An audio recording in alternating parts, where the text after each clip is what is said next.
Father God, tonight I come before you without pretending that everything is okay.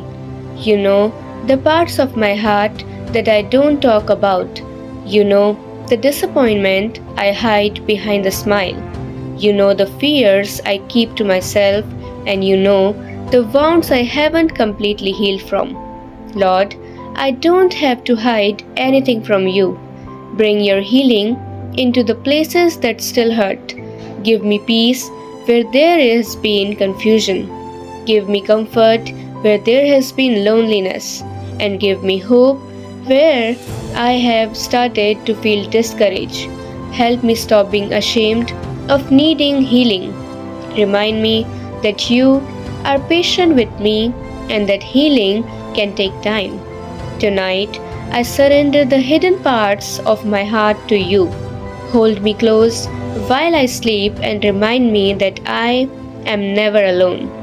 Thank you for knowing me completely and loving me completely.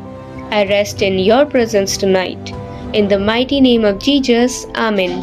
If you love Jesus, then subscribe our channel for more videos like this and to join our Jesus community.